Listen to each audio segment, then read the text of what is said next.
ನಮಸ್ತೆ ಎಲ್ಲರಿಗೂ, welcome to our channel. ಇವತ್ತಿನ ಒಂದು ವಿಡಿಯೋದಲ್ಲಿ ನಾವು ಸ್ಯಾರಿ ಪ್ರಿಪ್ಲೇಟಿಂಗ್ ಹೇಗೆ ಮಾಡೋದು, ಅದರ ಐರನಿಂಗ್ ಹೇಗೆ ಮಾಡೋದು ಮತ್ತು ಬಾಕ್ಸ್ ಫೋಲ್ಡಿಂಗ್ ಹೇಗೆ ಮಾಡೋದು ಅಂತ ನೋಡೋಣ. ನೀವೇನಾದರೂ ಮೊದಲನೇ ಬಾರಿಗೆ ನಮ್ಮ ವಿಡಿಯೋನ ನೋಡ್ತಾ ಇದ್ದೀರಾ ಅಂದರೆ ನಮ್ಮ ಚಾನಲ್ನ ಸಬ್ಸ್ಕ್ರೈಬ್ ಮಾಡಿಕೊಂಡು ನಮಗೆ ಸಪೋರ್ಟ್ ಮಾಡಿ ವಿಡಿಯೋನ ನೋಡಿ. ಇನ್ನು ಫಸ್ಟು ನಾವು ಸ್ಯಾರಿ ಪ್ರಿಪ್ಲೇಟಿಂಗ್ ಮಾಡಬೇಕಂದ್ರೆ ನಾವು ಸೀರೆಯ ಬಾಡಿ ಮೆಜರ್ಮೆಂಟನ್ನು ತೊಗೊಳ್ಬೇಕು. ಸೀರೆಗೆ ಬಾಡಿ ಮೆಜರ್ಮೆಂಟನ್ನು ತೊಗೊಳ್ಬೇಕು. ಸೊ ಅದು ಹೇಗೆ ತೊಗೊಳ್ಳೋದು ಅನ್ನೋದನ್ನು ನೋಡೋಣ. ಇದು ಸೀರೆಯ ಸ್ಟಾರ್ಟಿಂಗ್ ಪಾಯಿಂಟ್. ನಾವು ಇಲ್ಲಿಂದನಲ್ವಾ ಸೀರೆನ ಉಟ್ಕೊಳ್ಳೋದು, ಹಾಗಾಗಿ ಸೀರೆಯ ಸ್ಟಾರ್ಟಿಂಗ್ ಪಾಯಿಂಟ್ ಇಲ್ಲಿ ಸೊಂಟದಿಂದ ಒಂದು ಸುತ್ತನ್ನು ನಾವು ತೊಗೊಳ್ಬೇಕು.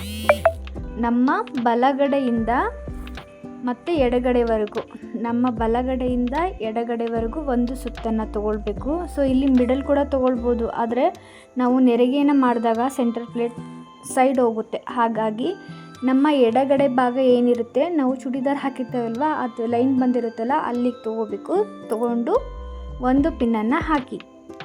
ನೆಕ್ಸ್ಟು ನಮ್ಮ ಬ್ಯಾಕ್ ಪಲ್ಲು ಲೆಂತನ್ನು ತೊಗೊಳ್ಳೋಣ. ನಮ್ಮ ಸೆರಗಿನ ಉದ್ದ, ನಮ್ಮ ಹಿಂದಿನ ಸೆರಗಿನ ಉದ್ದವನ್ನು ತೊಗೊಳ್ಳೋಣ. ಇದು ಸೆರಗು. ಸೊ ನೋಡಿ, ನಾನು ಈ ಥರ ಇಟ್ಕೊಂಡಿದ್ದೀನಿ. ಈ ಥರನೇ ಹಿಡ್ಕೊಂಡು ಎರಡು ಕೈಯಿಂದ ಸಮನಾಗಿ ತೊಗೊಳ್ಬೇಕು. ಈಗ ಹಿಡ್ಕೊಳ್ಳೋದ್ರಿಂದ ನಮ್ಮ ಒಂದು ಲೈನಲ್ಲಿ ತೊಗೊಂಡ್ರೆ ನೀಟಾಗಿ ನಮ್ಮ ಮೆಜರ್ಮೆಂಟ್ ಸಿಗೋದಿಲ್ಲ. ಹಾಗಾಗಿ ಎರಡೂ ಕಡೆ ಭಾಗನೂ ಸಮನಾಗಿ ತೊಗೊಂಡು ನಮ್ಮ ಸೀರೆಯ ಉದ್ದ ನಮ್ಗೆ ಎಷ್ಟು ಬೇಕು ಉದ್ದ, ಅಷ್ಟು ಉದ್ದ ನೋಡಿಕೊಂಡು ಒಂದು ಪಿನ್ನನ್ನು ಹಾಕ್ಕೊಳ್ಬೇಕು. ನೋಡಿ, ನಾವು ಯಾವ ಸೈಡ್ ಪಿನ್ನನ್ನು ಹಾಕಿರ್ತೇವಲ್ವ, ಮೊದಲು ಯಾವ ಸೈಡ್ ಪಿನ್ನನ್ನು ಹಾಕಿರ್ತೀವಿ ಅದೇ ಲೈನಿಗೆ ಈ ಪಿನ್ನನ್ನು ಕೂಡ ಹಾಕಬೇಕು. ಅಂದರೆ ನಮ್ಮ ಬಾರ್ಡರ್ ಇರುತ್ತಲ್ವ, ಬಲಗಡೆ ಬಾರ್ಡರ್, ನಾವೇನೋ ವೇರ್ ಮಾಡಿರ್ತೇವಲ್ವ ಬಲಗಡೆ ಬಾರ್ಡ್ರ್, ಆ ಬಲಗಡೆ ಬಾರ್ಡ್ರಿಗೇ ಹಾಕಬೇಕು. ಒಂದು ಸೈಡ್ ಅಷ್ಟೇ ಬರಬೇಕು 3 ಪಿನ್ನನ್ನು. ಸೊ ಈಗ ಈ ಶೋಲ್ಡರ್ ಏನಿರುತ್ತೆ, ನಮ್ಮ ಭುಜ, ಅಲ್ಲಿಂದ ಮೊಣಕಾಲಿನವರೆಗೆ ಒಂದು ಸುತ್ತನ್ನು ತೊಗೊಳ್ಬೇಕು. ಭುಜದಿಂದ ಮೊಣಕಾಲಿನವರೆಗೆ ಒಂದು ಸುತ್ತನ್ನು ತೊಗೋಬೇಕು. ತುಂಬ ಟೈಟಾಗಿ ತೊಗೊಳ್ಬೇಕು, ಮತ್ತು ಲೂಸಾಗಿ ಬಿಟ್ಟು ತೊಗೊಂಡ್ರೆ ಅಳತೆ ಸರಿ ಬರೋದಿಲ್ಲ. ನಮ್ಮ ಮೊಣಕಾಲು ಮಡಚಬಾರ್ದು. ಮೊಣಕಾಲನ್ನು ಸ್ಟ್ರೇಟಾಗಿಟ್ಟು ಅಳತೆನ ತೊಗೊಂಡು ಒಂದು ಪಿನ್ನನ್ನು ಹಾಕಿ. ಆಯಿತಾ? ನಮ್ಮ ಸೀರೆಯ ಬಲಗಡೆ ಭಾಗಕ್ಕೆ 3 ಪಿನ್ಗಳು ಬರಬೇಕು. ನೋಡಿ, 1 ಪಿನ್, 2 ಪಿನ್ ಮತ್ತು 3 ಪಿನ್. ಈ 3 ಪಿನ್ನನ್ನು ನಾವೀಗ ಮೆಜರ್ಮೆಂಟ್ ಮಾಡ್ಕೊಂಡಾಯಿತು. ಈ 3 ಪಿನ್ನು ಕೂಡ ಒಂದೇ ಸೈಡಲ್ಲಿ ಬಂದಿದ್ದಾವೆ, ಬಲಗಡೆಗೆ ಬಂದಿದ್ದಾವೆ. ಒಂದ್ಸಲ ಚೆಕ್ ಮಾಡಿಕೊಂಡು. ಸೊ ಇದು ಪಲ್ಲು, ಅಂದರೆ ನಮ್ಮ ಸೆಂಟರ್ ಪ್ಲೇಟ್ ಬರುವಂಥ ಒಂದು ಪಾರ್ಟು. ಸೊ ಈಗ ನಾವು 3 ಪಿನ್ನು ಮೆಜರ್ಮೆಂಟನ್ನು ಮಾಡ್ಕೊಂಡಾಯಿತು. ಈ 3 ಪಿನ್ ಮೆಜರ್ಮೆಂಟ್ ತುಂಬ ಇಂಪಾರ್ಟೆಂಟ್ ಆಗುತ್ತೆ. ಎಲ್ಲ ಪ್ಲೇಟ್ ಮಾಡಾದಮೇಲೆ ನಾವೇನು ಉಡ್ತೇವಲ್ವ ಅವಾಗ ನೀಟಾಗಿ ಬರಬೇಕು ಅಂದರೆ ಮೆಜರ್ಮೆಂಟನ್ನು ಕರೆಕ್ಟಾಗಿ ತೊಗೋಬೇಕು. ಈಗ ನಮ್ಮ ಮೊದಲನೇ ಪಲ್ಲು ಏನಿರುತ್ತೆ, ಮೇಲ್ಗಡೆದು ಪಲ್ಲು ಸೆರಗು, ಅದನ್ನು ಅಳತೆ ತೊಗೊಳ್ಬೇಕು ನಮ್ಮ ಬಾಡಿಗೆ ತಕ್ಕನಾಗೆ. ಈಗ ಒಬ್ಬರು ಅಗಲ ಇರ್ತಾರೆ, ಒಬ್ಬರು ಸಣ್ಣ ಇರ್ತಾರೆ. ಸೊ ಸಣ್ಣ ಇರೋರಿಗೆ ಅಗಲ ಇರೋರಿಗೆ ಸಣ್ಣ ಇಟ್ಬಿಟ್ರೆ ನಾವು ಮೊದಲನೇ ಪಲ್ಲು ಅದು ಲುಕ್ ಕಾಣಿಸೋದಿಲ್ಲ, ಅದು ಲುಕ್ಕೇ ಹೋಗಿಬಿಡುತ್ತೆ, ಚೆನ್ನಾಗಿ ಕಾಣಿಸೋದಿಲ್ಲ. ಹಾಗಾಗಿ ನಮಗೆ ಎಷ್ಟು ಅಳತೆ ಬೇಕೋ ಅಷ್ಟನ್ನು ಅಳತೆ ಮಾಡಿ ಒಂದು ಪಿನ್ನನ್ನು ಹಾಕ್ಕೊಳ್ಳಿ. ಯಾಕಂದರೆ ನಾವು ನೆರಿಗೆ ಮಾಡುವ ಅಕಸ್ಮಾತ್ ಜಾರ್ ಬಿದ್ದುಬಿಟ್ರೆ ಪದೇ ನಾವು ಮತ್ತೆ ನಾವು ಅಳತೆ ಮಾಡಬೇಕಾಗುತ್ತೆ, ಟೈಮ್ ವೇಸ್ಟ್ ಆಗುತ್ತಲ್ವ. ಹಾಗಾಗಿ ನಾನಿಲ್ಲಿ 3.5 ತೊಗೊಂಡಿದ್ದೀನಿ. 3.5 ತೊಗೊಂಡ್ಬಿಟ್ಟು ಒಂದು ಪಿನ್ನನ್ನು ಹಾಕ್ಕೊಂಡು ಈಗ ನೀಟಾಗಿ ನಿಧಾನವಾಗಿ ನೆರಿಗೆನ ಮಾಡ್ಕೊಳ್ತಾ ಇದ್ದೀನಿ. 1 ಇಂಚಷ್ಟು ನಾನಿಲ್ಲಿ ಜಾಗನ ಬಿಟ್ಟು, ಒಂದು ಬೆರಳಿನಷ್ಟು ನಾನು ಜಾಗನ ಬಿಟ್ಟು ಒಳಗಡೆ ಮಾಡ್ಕೊಳ್ತಾ ಇದ್ದೀನಿ. ನೋಡಿ, ಈ ಥರ ಜಡ್ ಶೇಪಲ್ಲಿ ಬರಬೇಕು. ಒಂದು ಭಾಗ ಈ ಕಡೆ ಬಲಗಡೆ ಬಂದರೆ ಒಂದು ಎಡಗಡೆ ಬರಬೇಕು. ಈ ಥರ ಬಂದರೆ ಸೊ ಪರ್ಫೆಕ್ಟಾಗಿ ನಮ್ದಾಗಿದೆ ಅಂತ. ಸೊ ಇಲ್ಲಿ ಟೋಟಲು 7 ಪಲ್ಲು ಬಂದಿದ್ದವು. 7 ಪಲ್ಲು. ಈಗ ನಾನು 3.5 ತೊಗೊಂಡಿದ್ದೀನಿ, 7 ಪಲ್ಲು ಬಂದಿದ್ದವು. ಅಕಸ್ಮಾತ್ ನೀವು 4 ತೊಗೊಂಡ್ರೆ 6 ಪಲ್ಲು ಬರುತ್ತೆ. ಇಲ್ಲಿ ಒಂದು ಪಿನ್ನನ್ನು ಹಾಕ್ಕೊಂಡಿದ್ದೀನಿ. ನೆಕ್ಸ್ಟು ಈಗ ಟೇಬಲ್ ಮೇಲೆ ಹೇಗೆ ಅದನ್ನು ಪಲ್ಲುಗಳನ್ನೆಲ್ಲ ಸರಿ ಮಾಡ್ಕೊಳ್ಳೋದು ಅನ್ನೋದನ್ನು ನೋಡೋಣ. ಈಗ ನಾವು ರೆಡಿ ಮಾಡಿ ಇಟ್ಕೊಂಡಿರುವಂಥ ಪಲ್ಲುನ ಟೇಬಲ್ ಮೇಲೆ ಹಾಕಿ, ನೋಡಿ ಕೈಯಿಂದ ಈ ರೀತಿ ಅಂತ ನಾವು ನೀಟಾಗಿ ಎಲ್ಲ ಸೆರಗುಗಳನ್ನು, ಎಲ್ಲ ಪಲ್ಲುಗಳನ್ನು ನಾವು ಜೋಡಿಸ್ತಾ ಹೋಗಬೇಕು. ಯಾವ ಪಲ್ಲು ಕೂಡ ಒಳಗಡೆ ಸಿಕ್ಕೋಬಾರ್ದು, ಮುದುಡಾಗಬಾರ್ದು. ಸೊ ಆ ರೀತಿ ಚೆಕ್ ಮಾಡಿಕೊಂಡು ನಮ್ಮ ಎಲ್ಲ ಪಲ್ಲುಗಳನ್ನು ಸರಿ ಮಾಡ್ಕೊಳ್ಬೇಕಾಗುತ್ತೆ. ಅದಾದಮೇಲೆ ನಮ್ಮ ಕೆಳಗಡೆ ಪಲ್ಲು ಏನಿರುತ್ತಲ್ವ ಅದಕ್ಕೆ ಟೈಟಾಗಿ ಎಲ್ಲ ಪಲ್ಲುಗಳನ್ನು, ಒಂದೊಂದೇ ಪಲ್ಲುಗಳನ್ನು ಜಗ್ತಾ ಟೈಟ್ ಮಾಡಬೇಕು. ಟೈಟ್ ಮಾಡಾದಮೇಲೆ ಒಂದು ಪಿನ್ನನ್ನು ಹಾಕಿ ಅದಾದಮೇಲೆ ಮುಂದ್ಗಡೆ ತೊಗೊಳ್ಬೇಕು. ಮುಂದ್ಗಡೆ ತೊಗೊಂಡು ನಾವು ಫಸ್ಟು ಏನು ನಮ್ಮ ಸೆರಗಿನ ಬ್ಯಾಕ್ ಪಲ್ಲು ಲೆಂತನ್ನು ಏನು ತೊಗೊಂಡಿದ್ದೀವಿ, ಸೆರಗಿನ ಉದ್ದ ಎಲ್ಲಿ ತೊಗೊಂಡಿದ್ವಲ್ವ ಪಿನ್ ಹಾಕಿದ್ವಿ ಅಲ್ಲಿವರೆಗೂ ನಾವು ನೆರಿಗೆನ ಸರಿ ಮಾಡ್ತಾ ಹೋಗಬೇಕು. ನಮ್ಮ ಸೆರಗಿನ ಹಿಂದಿನ ಸೆರಗಿನ ಉದ್ದ ಹಾಕಿರುವಂಥ ಪಿನ್ನಿಗೆ ಬರೋವರೆಗೂ ನಾವು ಎಲ್ಲ ನೆರಿಗೆಗಳನ್ನು ಸರಿ ಮಾಡ್ತಾ ಹೋಗಿ. ಸೊ ಈ ಎಲ್ಲ ನೆರಿಗೆಗಳನ್ನು ನೀಟಾಗಿ ಸರಿ ಮಾಡಾದಮೇಲೆ ನೋಡಿ ಕೆಳಗಡೆ ಏನಿರುತ್ತೆ ಇದ್ರ ಮೇಲೆ ಒಂದೊಂದಾಗಿ ಟೈಟಾಗಿ ಜಗ್ಬೇಕು. ಲೂಸ್ ಬಿಟ್ಟು ನೀವು ಪಿನ್ ಹಾಕಿದರೆ ಅದು ಸೀರೆ ಉಟ್ಟಾಗ ಚೆನ್ನಾಗಿ ಕಾಣಿಸಲ್ಲ, ಲೂಸಾಗಿ ಕಾಣಿಸುತ್ತೆ. ಹಾಗಾಗಿ ತುಂಬ ಟೈಟಾಗಿ ಎಳೆದು ತೊಗೊಂಡು ಒಂದು ಪಿನ್ನನ್ನು ಹಾಕಿ ನೀಟಾಗಿ ಜೋಡಿಸ್ಕೋಬೇಕು. ಒಂದು ಹಿಂದೆ ಮುಂದೆ ಆದ್ರೂ ಚೆನ್ನಾಗಿ ಕಾಣಿಸೋದಿಲ್ಲ, ಪದೇ ಪಿನ್ನನ್ನು ಬಿಚ್ಚೋದಕ್ಕೂ ಆಗೋದಿಲ್ಲ. ಹಾಗಾಗಿ ನೋಡಿ ಇಲ್ಲಿ ನಾನು ಡ್ರೈ ಐರನ್ ಬಾಕ್ಸನ್ನು ಯೂಸ್ ಮಾಡ್ತಾಯಿದ್ದೀನಿ. ಹಾಗಾಗಿ ಇದಕ್ಕೆ ಪ್ರೊಟೆಕ್ಟಿವ್ ಮ್ಯಾಟನ್ನು ಯೂಸ್ ಮಾಡ್ತಾಯಿದ್ದೀನಿ. ನೀವು ಯಾವುದೇ ಡ್ರೈ ಐರನ್ ಬಾಕ್ಸನ್ನು ಯೂಸ್ ಮಾಡ್ತಾಯಿದ್ದೀರಂದರೆ ಕಂಪಲ್ಸರಿ ಪ್ರೊಟೆಕ್ಟಿವ್ ಮ್ಯಾಟನ್ನು ಯೂಸ್ ಮಾಡಿ. ಯಾಕಂದರೆ ಸೀರೆ ಸುಟ್ಟೋಗೋ ಚಾನ್ಸಸ್ ಇರುತ್ತೆ, ಅದು ಹೀಟು ಜಾಸ್ತಿ ಇರೋದ್ರಿಂದ ಸೀರೆ ಬೇಗ ಸುಟ್ಟುತ್ತೆ. ಅದಕ್ಕಾಗಿ ಪ್ರೊಟೆಕ್ಟಿವ್ ಮ್ಯಾಟನ್ನು ಯೂಸ್ ಮಾಡಿ ಈ ರೀತಿ ನೀಟಾಗಿ ಐರನ್ ಮಾಡ್ಕೊಳ್ಬೇಕು. ಸೊ ಮೇಲೆ ಕೆಳಗೆ ಎರಡು ಸೈಡ್ ಕೂಡ ಐರನ್ ಮಾಡ್ಕೋಬೇಕು, ಇಲ್ಲಾಂದರೆ ಆ ಪಲ್ಲುಗಳು ನೀಟಾಗಿ ಕೂರೋದಿಲ್ಲ. ಮೇಲೆ ಕೆಳಗೆ ಕೂಡ ಐರನ್ ಮಾಡ್ಕೋಬೇಕು. ಸೊ ಈಗ ಎಲ್ಲೆರಡು ಕಡೆ ಐರನ್ ಮಾಡ್ಕೊಂಡಾಯಿತು. ಈಗ ಪಲ್ಲು ಕೂಡ ನೀಟಾಗಿ ಕೂತಿದೆ. ಈಗ ನೆಕ್ಸ್ಟು ನಮ್ಮ ಚೆಸ್ಟ್ ಪ್ಲೇಟನ್ನು ಸರಿ ಮಾಡ್ಕೋಬೇಕು. ಅಂದರೆ ನಮ್ಮ ಎದೆ ಮೇಲೆ ಏನು ಬರುತ್ತಲ್ವ ಆ ಪ್ಲೇಟ್ಗಳನ್ನು ನಾವು ಸರಿ ಮಾಡ್ಕೊಳ್ಬೇಕು. ಫಸ್ಟ್ ನಾವು ಅಳತೆ ತೊಗೊಳ್ಬೇಕು. ನಮಗೆ ಎಷ್ಟು ಅಳತೆ ಬೇಕು, ನಮ್ಮ ಒಂದು ಚೆಸ್ಟ್ಗೆ ಎಷ್ಟು ಅಳತೆ ಬೇಕು ಅದನ್ನು ಮುಂಚಿತವಾಗಿಯೇ ನಾವು ಟೇಪಿಂದ ಮೆಜರ್ಮೆಂಟ್ ಮಾಡಿಕೊಂಡು ಅದಾದಮೇಲೆ ನಾವು ಎಲ್ಲ ಸೆರಗುಗಳನ್ನು ಜೋಡಿಸ್ತಾ ಹೋಗಬೇಕು. ನೋಡಿ ಈ ಥರ ನಮ್ಮ ಎಡಗೈಯನ್ನು ಒಳಗಡೆ ಹಾಕಿ ಎಲ್ಲ ಪ್ಲೇಟ್ಸ್ಗಳನ್ನು ಈ ರೀತಿ ಜೋಡಿಸ್ತಾ ಹೋಗಬೇಕು. ಅದಾದಮೇಲೆ ಮತ್ತೆ ನಾನು ಪ್ರೊಟೆಕ್ಟಿವ್ ಮ್ಯಾಟನ್ನು ಹಾಕಿ ಐರನ್ ಮಾಡ್ಕೊಳ್ತಾ ಇದ್ದೀನಿ. ನೀವು ಡ್ರೈ ಐರನ್ ಬಾಕ್ಸ್ನ ಯೂಸ್ ಮಾಡ್ತಾ ಇದ್ದೀರಾ ಅಂದರೆ ಕಂಪಲ್ಸರಿ ಪ್ರೊಟೆಕ್ಟಿವ್ ಮ್ಯಾಟನ್ನು ಹಾಕಿಬಿಟ್ಟೆ ಯೂಸ್ ಮಾಡಿ, ಇಲ್ಲಾಂದರೆ ಸೀರೆ ಸುಟ್ಟೋಗೋ ಚಾನ್ಸಸ್ ತುಂಬ ಇರುತ್ತೆ. ಅಥವಾ ನಿಮ್ಮ ಹತ್ರ ಸ್ಟೀಮ್ ಐರನ್ ಬಾಕ್ಸ್ ಇದೆ ಅಂದರೆ ನೋ ಪ್ರಾಬ್ಲಮ್, ಅದರಲ್ಲಿ ಹೀಟನ್ನು ಸೆಟ್ ಮಾಡಿ ನೀವು ಈಸಿಯಾಗಿ ಐರನನ್ನು ಮಾಡ್ಕೊಳ್ಬೋದು. ಈಗ ನೆಕ್ಸ್ಟು ನಾವು ಎಷ್ಟು ಇಂಚಷ್ಟು ತೊಗೋಬೇಕು ಇದು ಅಂದರೆ ನಮ್ಮ ಸೆಂಟರ್ ಪ್ಲೇಟ್ ಪಿನ್ ಏನಿರುತ್ತಲ್ವ ಅದರ 25 ಇಂಚಷ್ಟು ಗ್ಯಾಪ್ ಕೊಟ್ಟು ಅಲ್ಲಿವರೆಗೂ ಕೂಡ ನಾವು ಈ ರೀತಿ ಪ್ಲೇಟ್ಸ್ಗಳನ್ನು ಮಾಡ್ಕೊಳ್ಬೇಕಾಗುತ್ತೆ. ಇನ್ನು ನೆಕ್ಸ್ಟು ನಾವು ಸೆಂಟರ್ ಪ್ಲೇಟನ್ನು ಮಾಡ್ಕೊಳ್ಬೇಕು. ನಮ್ಮ ಬಲಗಡೆ ಭಾಗಕ್ಕೆ ಬರಬೇಕು ಪ್ಲೇಟ್ಸ್ಗಳು. ನಾವು ಉಟ್ಟಾಗ ನಮ್ಮ ಬಲಗಡೆ ಭಾಗಕ್ಕೆ ಬರಬೇಕಲ್ವಾ, ಸಾರಿ ಬಲಗಡೆ ಅಲ್ಲ, ಎಡಗಡೆ ಭಾಗಕ್ಕೆ ಬರೋ ಥರ ನಾವು ಪ್ಲೇಟ್ಗಳನ್ನು ಮಾಡ್ಕೊಳ್ಬೇಕು. ಒಂದೊಂದಾಗಿ ನೀಟಾಗಿ ಪ್ಲೇಟ್ಗಳನ್ನು ಮಾಡ್ಕೊಳ್ಬೇಕು. ಈ ರೀತಿ ನಿಧಾನಕ್ಕೆ ಮಾಡ್ಕೊಳ್ಳಿ. ತುಂಬ ಅಗಲನೂ ಬೇಡ, ತುಂಬ ಸಣ್ಣನೂ ಬೇಡ, ಮೀಡಿಯಮ್ ಮಾಡ್ಕೊಳ್ಳಿ. ಎಲ್ಲ ಪ್ಲೇಟ್ಗಳು ಸಮನಾಗಿ ಬರಬೇಕು. ಒಂದು ಹಿಂದೆ ಒಂದು ಮುಂದೆ ಆಗಬಾರ್ದು, ಒಂದು ಸಣ್ಣದು ಒಂದು ದೊಡ್ಡದು ಕೂಡ ಆಗಬಾರ್ದು. ಈಗ ನಾನು ಎಲ್ಲ ಪ್ಲೇಟ್ಸ್ಗಳನ್ನು ಮಾಡ್ಕೊಂಡಿದ್ದೀನಿ ನೋಡಿ. ನಮ್ಮ ಎಡಗಡೆ ಭಾಗಕ್ಕೆ ಬರೋ ಥರ ಪ್ಲೇಟ್ಸ್ಗಳನ್ನ ಮಾಡ್ಕೊಳ್ಬೇಕು. ಅದಾದಮೇಲೆ ಪಿನ್ನನ್ನು ಹಾಕಬೇಕು ಅದಕ್ಕೆ. ಸೊ ನೀವು ಇಲ್ಲಿ 2 ಪಿನ್ನನ್ನಾದರೂ ಯೂಸ್ ಮಾಡ್ಬೋದು ಅಥವಾ 1 ಪಿನ್ನನ್ನಾದರೂ ಯೂಸ್ ಮಾಡ್ಬೋದು. ಅದು ನಾನಿಲ್ಲಿ 2 ಪಿನ್ನನ್ನು ಹಾಕ್ಕೊಳ್ತಾ ಇದ್ದೀನಿ.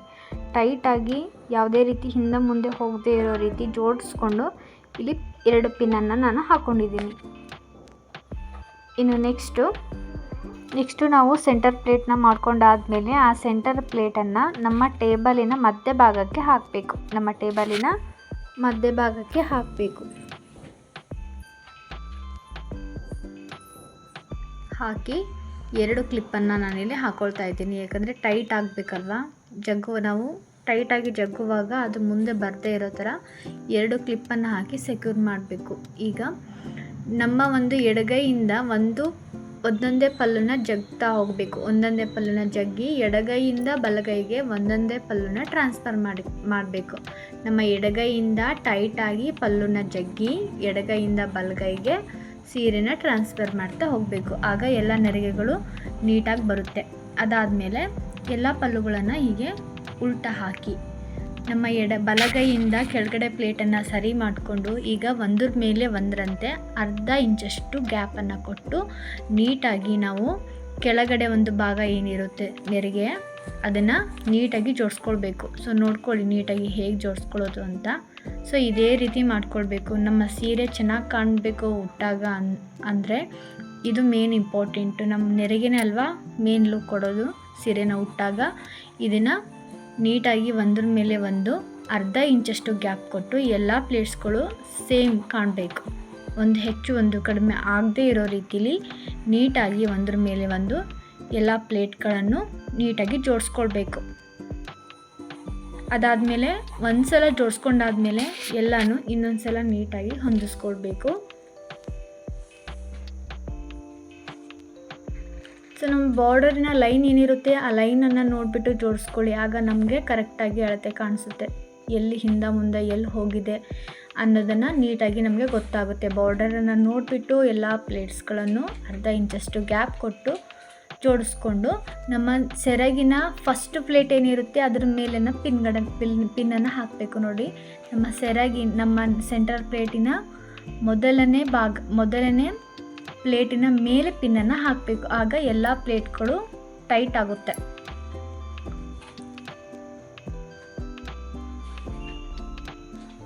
ಈಗ ಅದಕ್ಕೆ ನಾನು ಕ್ಲಿಪ್ಪನ್ನು ಹಾಕಿ ಅದನ್ನು ಸೆಕ್ಯೂರ್ ಮಾಡಬೇಕು. ಇಲ್ಲಿ 3 ಕ್ಲಿಪ್ಪನ್ನು ನಾನು ಯೂಸ್ ಮಾಡ್ತಾ ಇದ್ದೀನಿ. ಯಾಕಂದರೆ ನಾವು ಮಧ್ಯಭಾಗದಲ್ಲಿ ನಾವೇನು ನೆರಿಗೆನ ಸರಿ ಮಾಡುವಾಗ ಪ್ಲೇಟು ಹಿಂದೆ ಮುಂದೆ ಆಗುವಂಥ ಚಾನ್ಸಸ್ ಇರುತ್ತೆ. ಹಾಗಾಗಿ ಕ್ಲಿಪ್ ಹಾಕಿ ಟೈಟಾಗಿ ಅದು ಕೆಳಗಡೆ ಪ್ಲೇಟ್ಸ್ ಏನಿರುತ್ತೆ ಅದನ್ನು ಟೈಟ್ ಮಾಡಿಬಿಟ್ಟು ಜೋಡಿಸ್ಕೊಳ್ತಾ ಹೋಗಿ. ನಮ್ಮ ಎಡಗೈಯನ್ನು ಕೆಳಗೆ ಹಾಕಬೇಕು. ಎಡಗೈಯನ್ನು ಒಳಗಡೆ ಹಾಕಿ ಎಲ್ಲ ಪ್ಲೇಟ್ಸ್ಗಳನ್ನು ಜೋಡಿಸ್ತಾ ಹೋಗಬೇಕು. ಹೀಗೆ ಮಾಡೋದ್ರಿಂದ ಎಲ್ಲ ಪ್ಲೇಟ್ಗಳು ನೀಟಾಗಿ ಬರುತ್ತೆ, ಯಾವುದೇ ರೀತಿ ಮಡ್ಚೋದಿಲ್ಲ.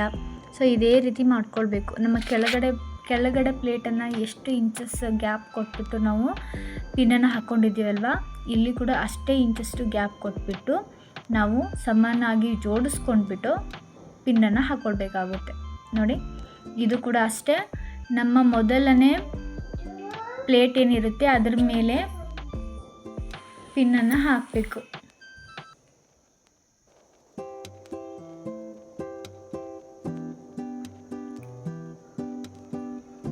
ಸೊ ಇದಾಯಿತು. ಇನ್ನು ನೆಕ್ಸ್ಟು ನಾನು ಐರನ್ ಮಾಡ್ಕೊಳ್ತಾ ಇದ್ದೀನಿ. ನಾನು ಡ್ರೈ ಐರನ್ ಬಾಕ್ಸನ್ನು ಯೂಸ್ ಮಾಡೋದ್ರಿಂದ ಪ್ರೊಟೆಕ್ಟಿವ್ ಮ್ಯಾಟನ್ನು ಯೂಸ್ ಮಾಡ್ತಾ ಇದ್ದೀನಿ. ಎಲ್ಲ ಪ್ಲೇಟ್ಸ್ಗಳನ್ನು ನೀಟಾಗಿ ಐರನ್ ಮಾಡ್ಕೊಳ್ಳಿ.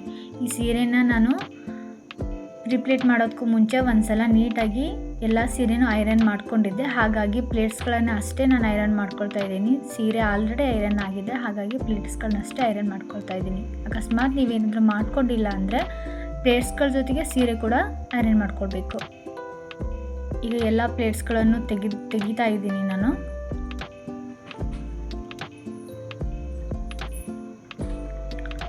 ತೆಗೆದು ಒಂದೊಂದೇ ಪ್ಲೇಟನ್ನು ಟೈಟಾಗಿ ಜಕ್ಕೊಳ್ತಾ ಒಂದರ ಮೇಲೆ ಒಂದು ಇಟ್ಟು ನೀಟಾಗಿ ಜೋಡಿಸ್ಕೊಳ್ಬೇಕು.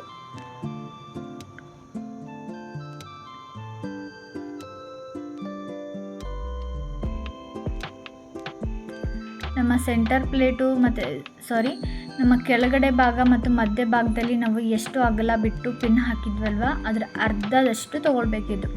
ಅದರ ಅರ್ಧದಷ್ಟು ಬರಬೇಕು. ಅರ್ಧದಷ್ಟು ಮಾಡಿಕೊಂಡು ಪಿನ್ನನ್ನು ಹಾಕ್ಕೊಳ್ಬೇಕು. ಈಗ ಇನ್ನು ಬಾಕ್ಸ್ ಫೋಲ್ಡಿಂಗನ್ನು ಹೇಗೆ ಮಾಡೋದು ಅಂತ ನೋಡೋಣ. ಈಗ ನಾವು ಸೀರೆನ ಏನು ಸೀದಾ ಹಾಕ್ಕೊಂಡಿದ್ವಲ್ವ, ಈಗ ಆ ಸೀರೆನ ಮಧ್ಯಭಾಗ ಏನಿರುತ್ತೆ ಅದನ್ನು ಉಲ್ಟಾ ಹಾಕ್ಕೋಬೇಕು. ಉಲ್ಟಾ ಹೇಗೆ ಹಾಕ್ಕೊಳ್ಳೋದು ಅಂತ ನೋಡಿ. ಈ ರೀತಿ ನಾವು ಸೀರೆನ ಉಲ್ಟಾ ಹಾಕ್ಕೋಬೇಕು.